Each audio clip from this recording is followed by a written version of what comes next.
Today we will start lecture 21 and the course is corrosion protection methods, and the broad topic what we are discussing is material aspect for corrosion protection. And in the last lecture we started the philosophy for selection of material for a particular corrosive medium. Now, we also realize that there are several forms of corrosion, like in general uniform as well as localized, and there could be pitting, there could be crevice which fall in localized pattern of corrosion, there could be intergranular corrosion, there could be stress effect, there could be de-alloying. So, for all those forms the material selection also becomes bit stringent. In fact, what we have noticed that the relation between corrosivity as well as materials resistance to corrosion, and we can have a plot for a protection or a acceptable limit of failure, and then we can decide what materials can be selected.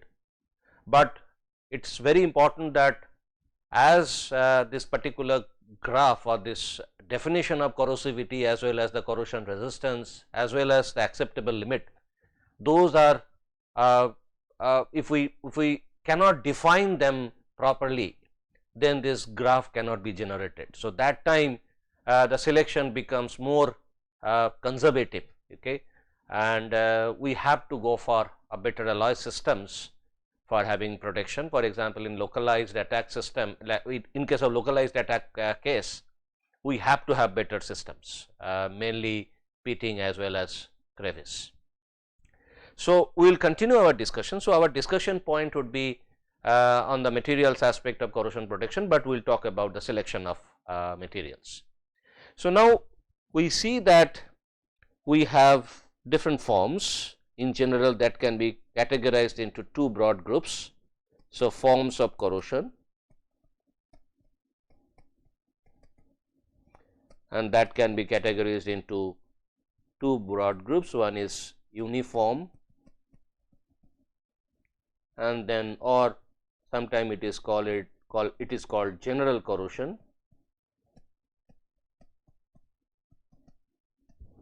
and then another one is localized corrosion. Under localized corrosion, so we can have pitting as well as crevice, and it can also have intergranular, fine. It can have cavitation.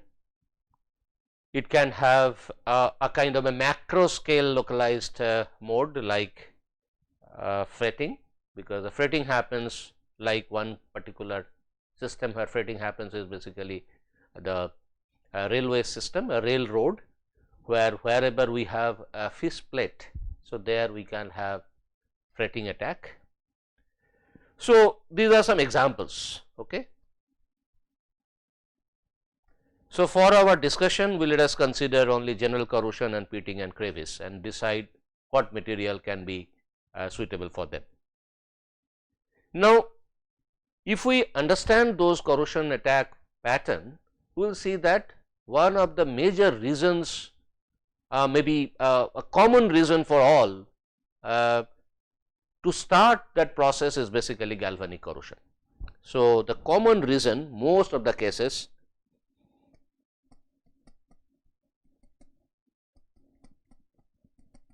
it can be micro galvanic cell or macro galvanic cell, because corrosion is nothing but the galvanic attack of an active component in a system.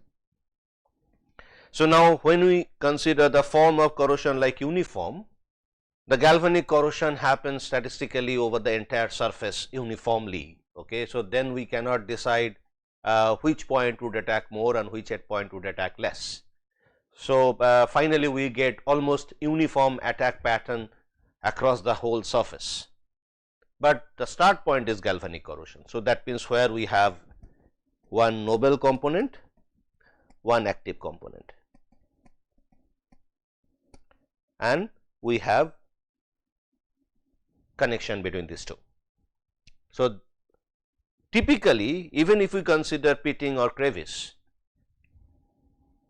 in fact during the formation stage of pitting as well as crevice, different aeration cell happens in the pit or in the crevice part.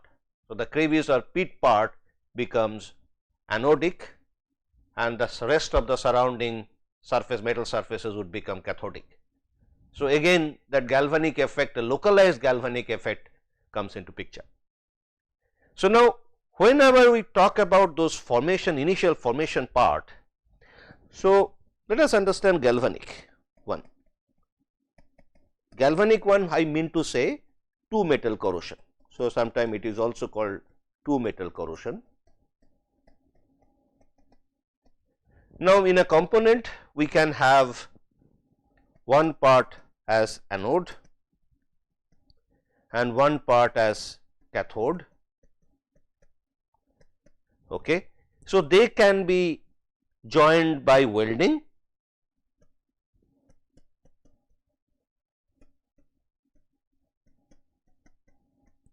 or fastened by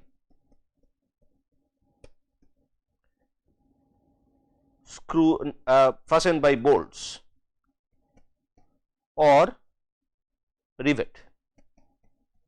Okay. So, like let us say I have steel plate. So, these are my steel plate, I can have a rivet. Okay. So, that time this particular thing, let us say this is stainless steel,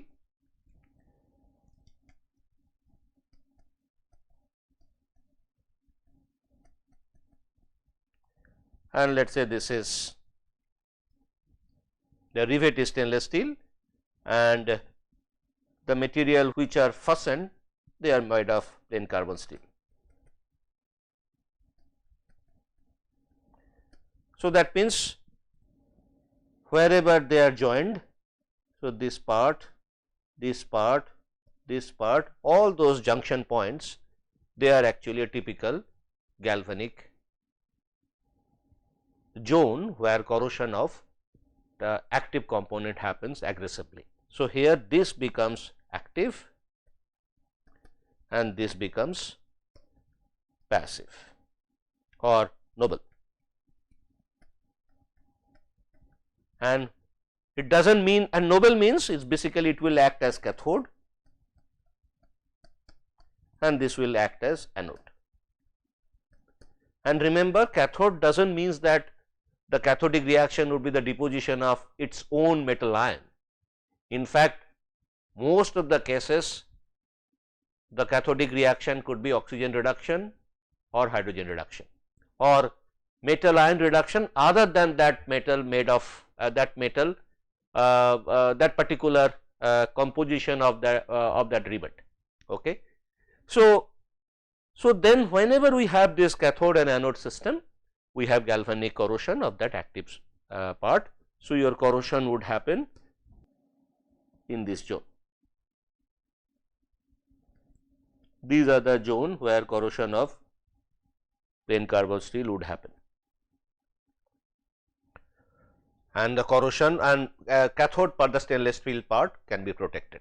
So, when we talk about this kind of system where the two metal corrosion becomes very evident, and another case is even in fact we have seen the corrosion, intergranular corrosion for sensitized stainless steel.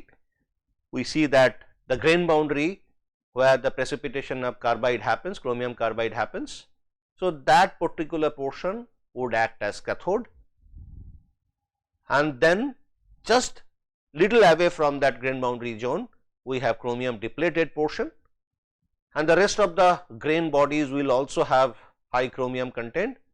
So, that a narrow part by the side of that grain boundary where chromium carbide precipitation has happened. So, that part will act as cathode, anode, and rest of the material will act as cathode. So, then it is a typical galvanic corrosion which would lead to intergranular pattern. Okay. And it actually has one more criteria for the galvanic effect to exist, a galvanic effect to make a serious damage, because it has a narrow anode portion or area and a large cathode portion. So, which is absolute no from the design consideration. Okay.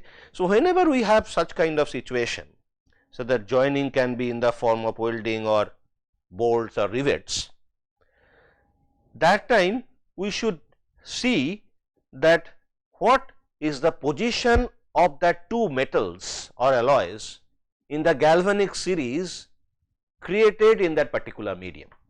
In fact, galvanic series can be made in different medium. Okay. For example, if we consider fresh water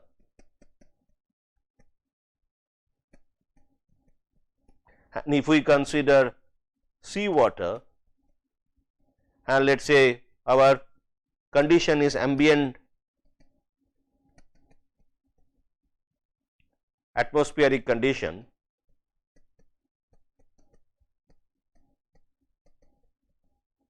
okay. So, we can generate one galvanic series here,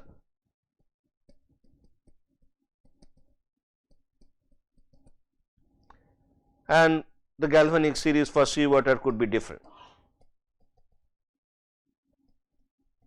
We know that every medium can have galvanic series, and in galvanic series is basically distribution of metals and alloys as per the current flow.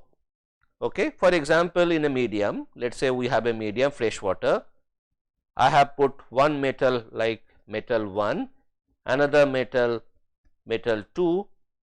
So, this is in the electrolyte, this is fresh water, let us say. So, if we make a joining between these two metals, if current flows in the external conductor through this, the electrical current, then definitely this becomes positive, this becomes negative, and in the galvanic corrosion concept, this becomes cathode and this becomes anode. So, then in the fresh water, if we would like to put them in a series pattern, so then I can put the active component at the bottom. As we go down, active component comes up, on top we have noble, and the noble one becomes cathode and the active one becomes anode. So, since the current is flowing from metal 1 to metal 2, I can put metal 1 on top and metal 2 at the bottom. So, that way we can generate this series. Similarly, in seawater we can actually do this simple experiment and get the series. In fact, we can also have the potential EMF generated on a particular electrode or metal, and that means we can have EMF, let us say this is EMF, let us say this is E2, this is let us say E1, individual EMF. We can also find a difference between these two. So, that becomes daily, which is difference between E1, because when it is cathode, that means it must be having a higher potential, and we talk about reduction potential. So, this particular potential difference becomes my anodic index.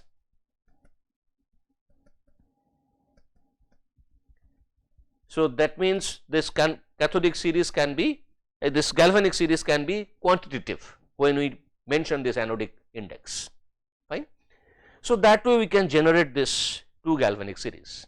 Now, if the corrosivity of the medium is not aggressive, okay, if it is a kind of a mildly corrosive or low corrosivity, then we can actually go ahead with materials which are sitting little wider apart in the series, fine.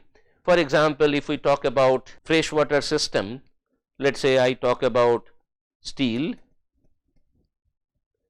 aluminium, I can talk about cadmium, lead, okay, and let us say talk about atmospheric corrosion. So,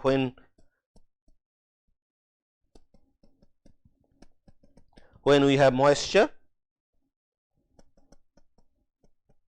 plus O2, if that is the condition.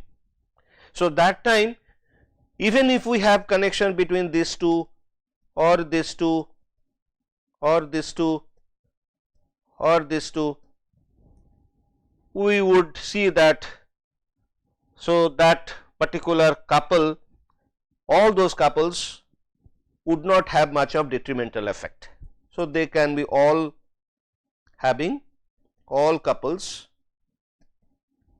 and I can say galvanic couples can work without much of problem, because it is a mildly corrosive. Okay. So, this is that time the position of that particular steel in the series would not matter much,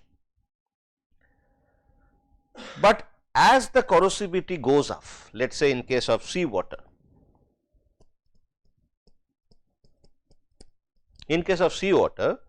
so this is highly corrosive compared to atmospheric moisture plus oxygen atmospheric corrosion. So, that time the selection, this is very important, selection becomes restrictive or conservative. What I mean by this selective or conservative? Now, in a series, for example, let us say we have M1, M2, M3, M4, these are 4 metals that are present. Yes, so that we are considering, and the topmost, let us say, has a potential, let us say E1, E2, E3, E4. So, those are the individual EMF that is generated on those metals in seawater. Okay. So, now we can actually calculate what will be my anodic index. This is EMF, individual EMF in that solution. So, anodic index, so anodic index is nothing but the highest position in that series. So, E1 minus that the next level of EMF. So, this becomes 0. So, then the next one is E1 minus E2 some value, let us say its value is 0.15, E1 minus E3, let us say this anodic index becomes 0.25 volt, all are in volt. So, this is also volt, and the last one, which is E1 minus E4, it becomes 0. Let us say 5 volt.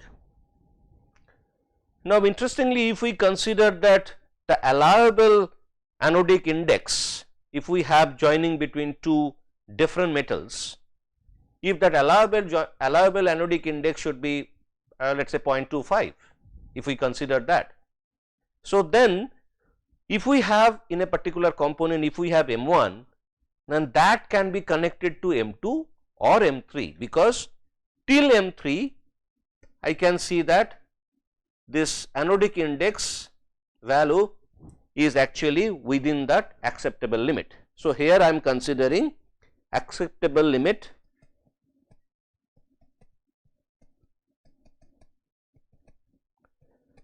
for anodic equal to 0.25 volt.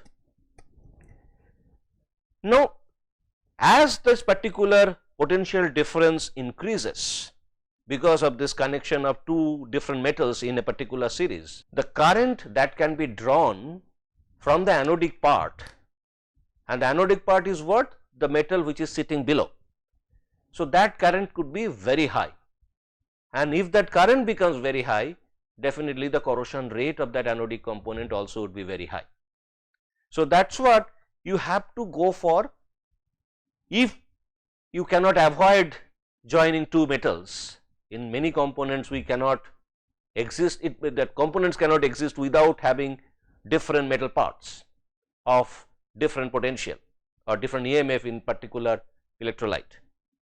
So, that time we have to see that the acceptable limit for anodic index does not cross that anodic index after joining these two metals, different metals, that should not cross the acceptable limit. And here we have put acceptable limit as 0.25 volt, that the difference between two EMFs in that particular solution.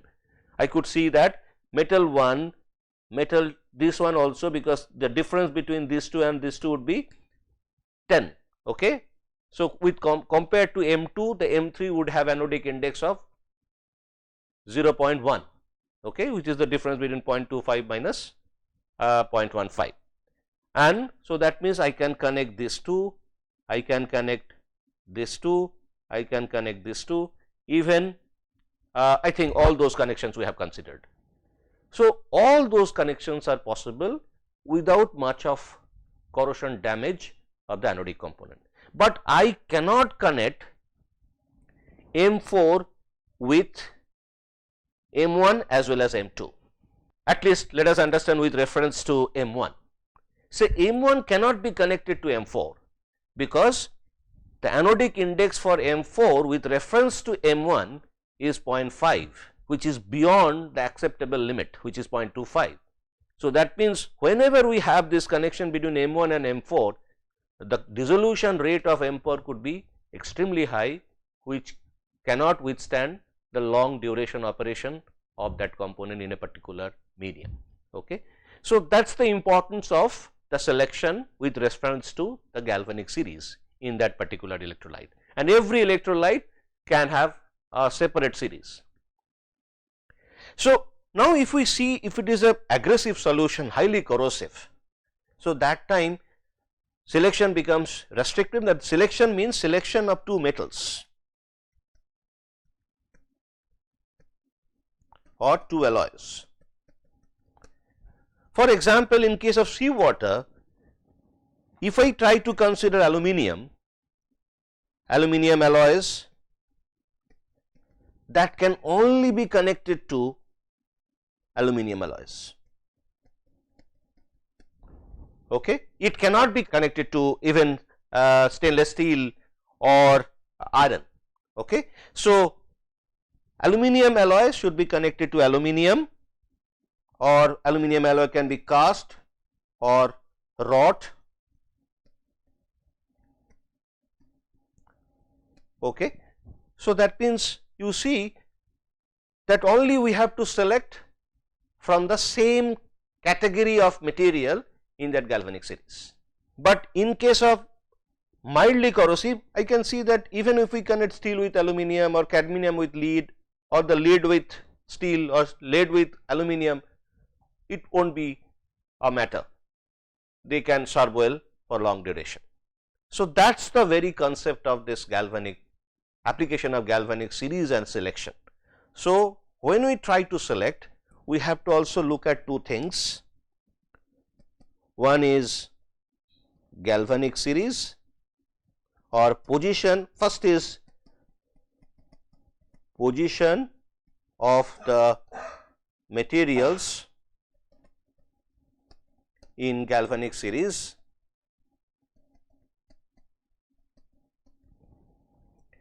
Second one is corrosivity of the medium, and the third one is acceptable anodic index.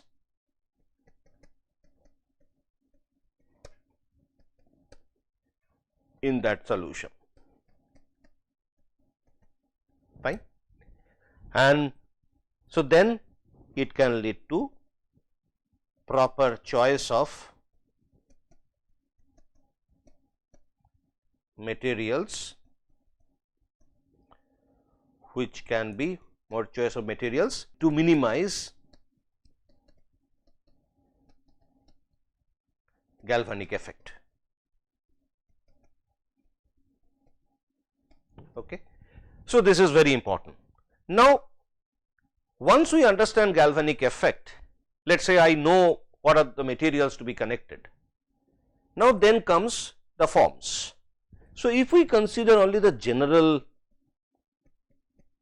attack pattern,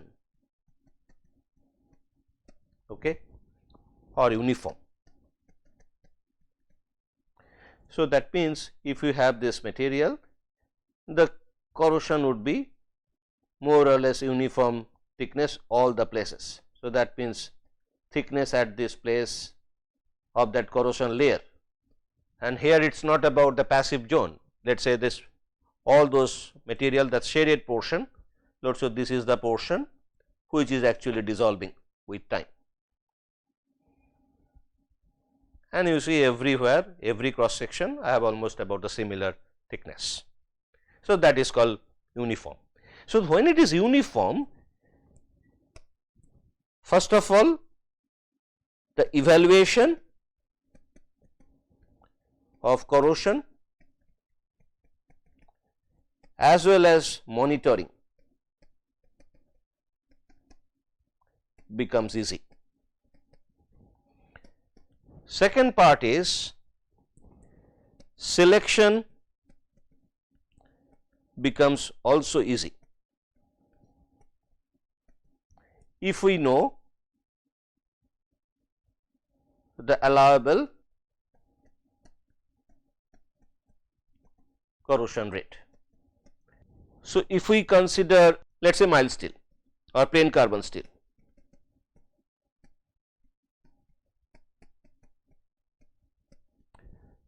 generally the corrosion rate in most of the situation like fresh water or even sea water, the corrosion rate is the uniform corrosion rate is fairly low, around 0.1 to 0.2, sometime it can go to 0.25 millimeter per year.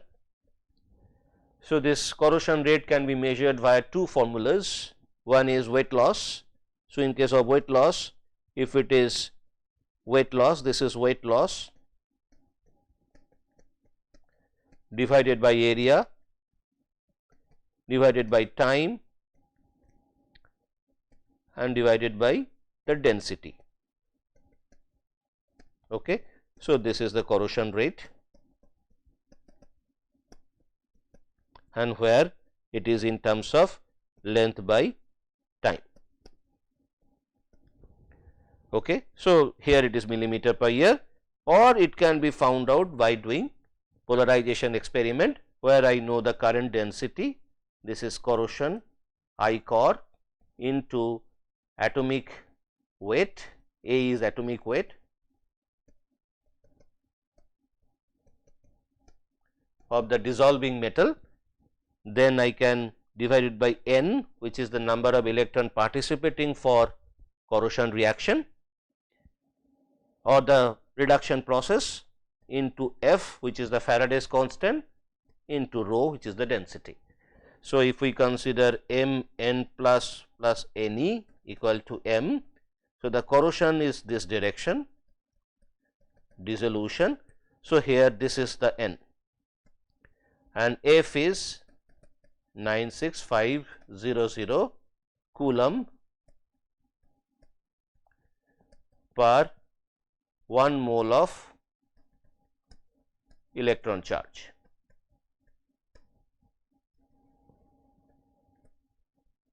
So, you can find this corrosion rate. If it is that, then it can be used easily in freshwater system, or even if it is seawater, that can be used. Now, one thing And what is the advantage of plain carbon steel? If you see the advantage, it is low cost,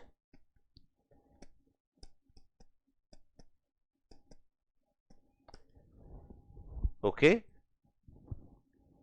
easily available,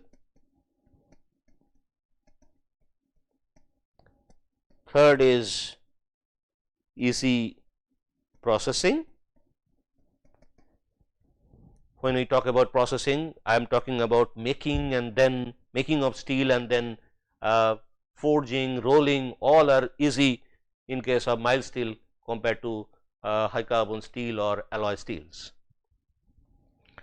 Now, third or fourth one is easy fabrication, and whenever we talk about this corrosion rate, we are talking about general attack. Okay. So, general attack or uniform attack. Now, these are the advantages of using plain carbon steel when we have a general attack. But if we consider a costly material for kind of aggressive solution, like let us say we try to find out material for seawater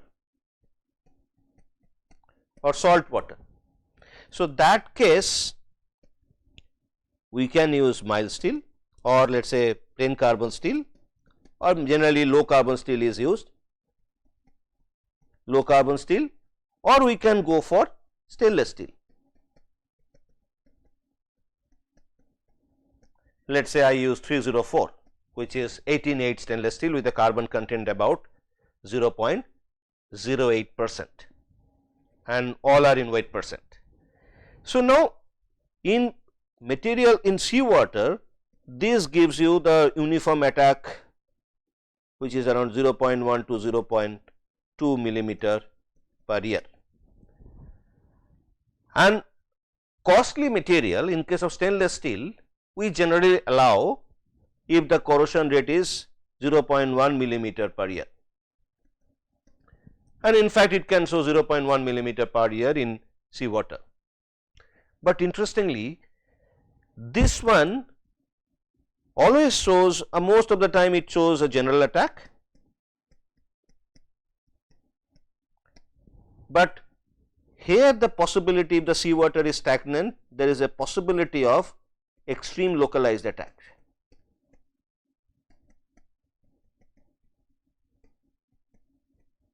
Okay. So, then we must not use stainless steel. It is better to use plain carbon steel in seawater application at times if the attack pattern is general. So, then or uniform, it can serve better for long years.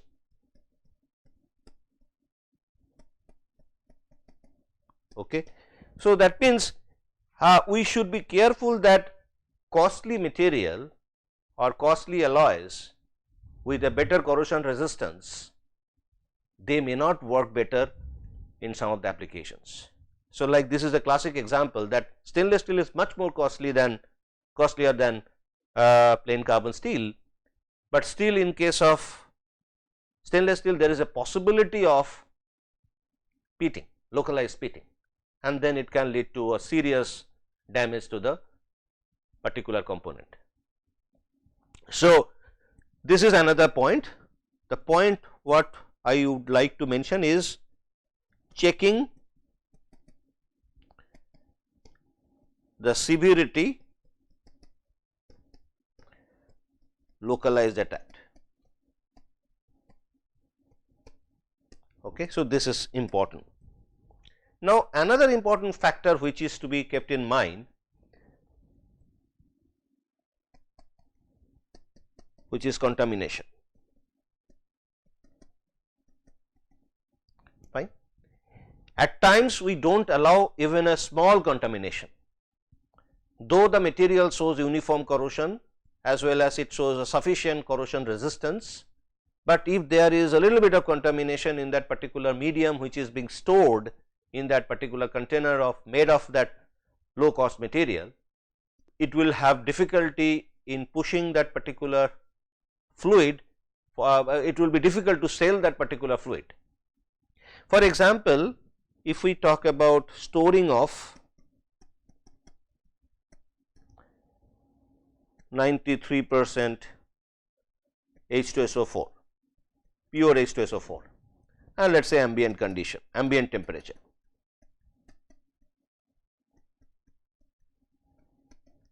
We can use mild steel, plain carbon steel,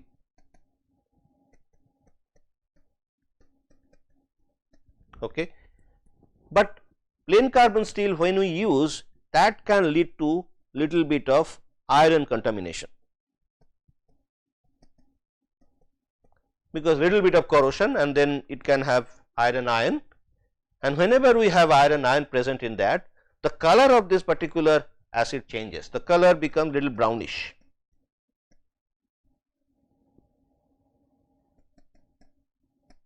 Okay. So, then this will not be accepted, not accepted.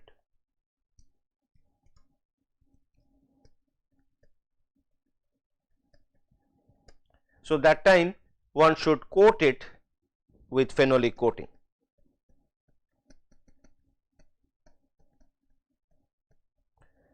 Remedy.